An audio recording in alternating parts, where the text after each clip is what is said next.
the Olympics have no chance.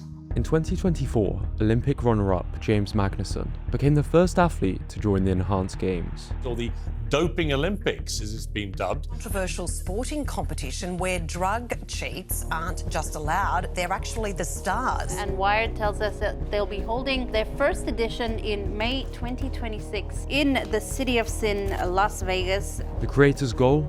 To overshadow the Olympics. So wouldn't it be more fair to have an Enhanced Games on the one side and a natural, slow, boring Olympics on the other?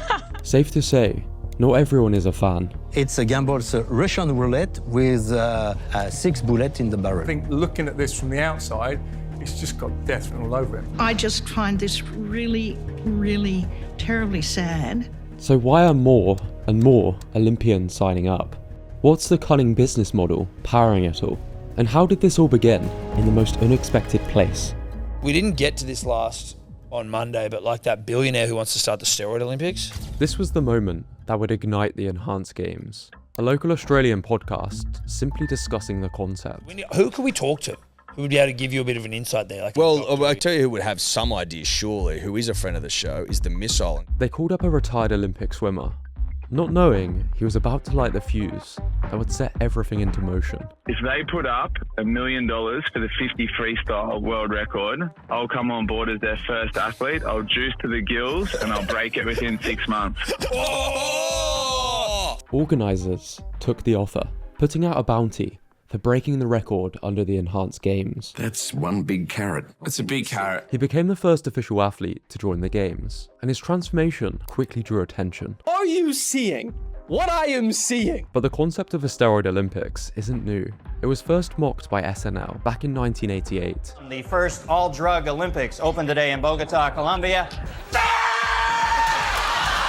Oh, he's pulled his arms off! He's pulled his arms. The man who turned this into a reality was Aaron D'Souza, who identified it as a lucrative business opportunity. I've been studying the Olympics and the Olympic movement my entire life. D'Souza noticed a few issues with the Olympics, the first one being doping. 44% of Olympians admit to using banned performance-enhancing drugs within the last year, according to research. And the other, probably lying. Are losing. Yeah, exactly. Take the most prestigious event, sprinting. And if you look at the 100-meter time, it's the fastest man in the world. 7 of the top 10 fastest 100-meter runners in history have had a doping violation. And the only one that's not in the top 5 is Usain Bolt. Instead of having the athletes dope with underground drugs, D'Souza argues this is a safer and more honest approach. We will allow all substances at minimum that are clinically approved and that can be dispensed by physicians. You see, athletes have long had to deal with other countries' doping, from the Chinese swim team to the Russian state-sponsored program. As athletes, our faith can no longer be blindly placed in the world of anti-doping agency, an organization that continues to prove that it is either incapable or unwilling to enforce its policies consistently around the world. And it can be difficult to test for every substance, for everyone involved. Lowell is required to witness and have an unobstructed view.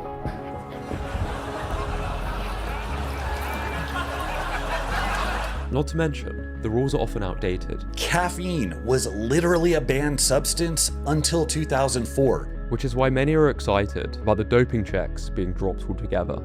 Secondly, Olympic athletes are often massively underpaid. And then I learned that the average American Olympian only earns $30,000 a year.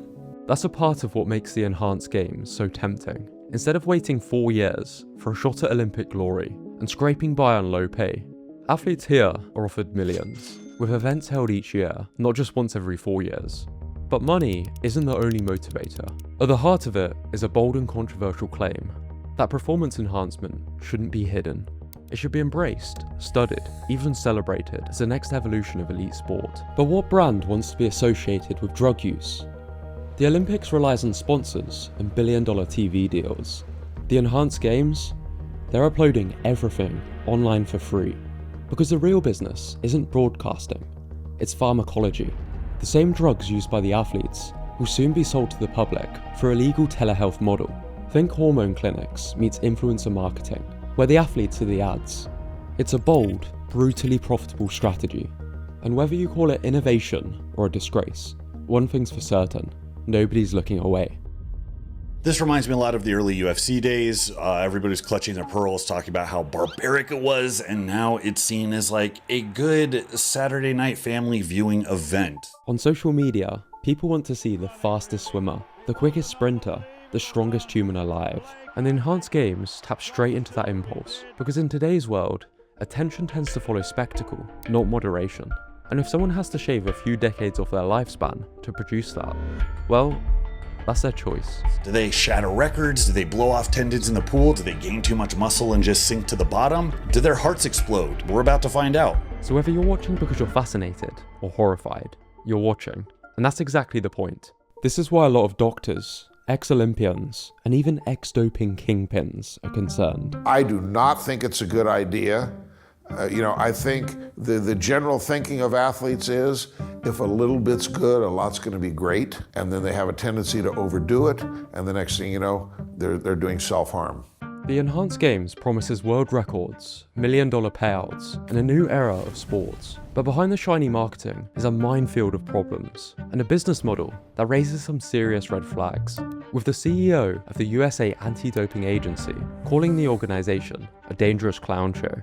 When performance-enhancing drugs become the expectation, not the exception, you don't just push the limits of human performance, you obliterate the guardrails. The reality is when there's a lot of money on the line, people are willing to do a lot of things. Just a chemical arms race, where the athlete willing to take the biggest risk walks away with the cash, or perhaps doesn't walk away at all. Even the original name, the Enhanced Games, feels like a meme. If the goal is to be seen as a serious alternative to the Olympics, the branding isn't doing it any favours. To many, it still feels like a joke, or a less serious version of what already exists. Just look at the comments. The Olympics without drug testing is just the Olympics. If the best athletes can break records through the current system, why risk it all for this? The first official record was set by 𝗥𝗶𝘀𝗲𝗿𝗀, earning the $1 million prize. But despite the hype, most viewers were underwhelmed. In a suit, doped, and he was only able to chip away 2 cents from the world record. Even the media is skeptical. News organisations are already putting the event's legitimacy in quote marks. Many are calling it dangerous, especially for younger athletes watching from the sidelines, because by rewarding enhanced athletes with fame, money, and virality, the message is loud and clear. Natural isn't enough. To win, you must be willing to risk your health. This is the main concern that most people have. This is my biggest reservation and concern, is what it says to the youth, what it says to the kids. Like that, it's legitimately scary. In the words of two-time Olympic champion Kieran Perkins, it's borderline criminal. The challenge is that people on the outside don't always have access to those resources, and if they see, hey, look at this swimmer who's setting world records on performance-enhancing drugs, I'm gonna go take some performance-enhancing drugs, you introduce a new risk profile that if it's not closely monitored, supervised, etc., opens up the whole door for a lot more risk. Let's not forget, many of these substances are banned for a reason. In some countries, they're illegal. And the Enhanced Games is already raising eyebrows in the medical world. Behind the bold talk of freedom and scientific progress is a business model built on normalizing drug use, targeting everyday people with promises of superhuman performance. And finally, this model could actually increase inequality in sport, because when access to drugs, medical supervision, and cutting-edge enhancements becomes part of the equation, the athlete with the most money, best doctors, and corporate backing will have a massive head start. Sport has never been 100% fair, but the Enhanced Games can end up being less fair than the very system it claims to disrupt. The Enhanced Games might sound like a joke, but the questions it raises couldn't be more serious. What do we actually want from elite sport? Is it health, discipline, a level playing field? Or is it something more extreme? The fastest, strongest, most enhanced version of the human body, no matter the cost. Because behind the $1 million payouts and the viral headlines, this isn't just another sporting event. It's a stress test for the future of competition, a direct challenge to everything the Olympics was built on, and a reflection of what modern day audiences really pay attention to.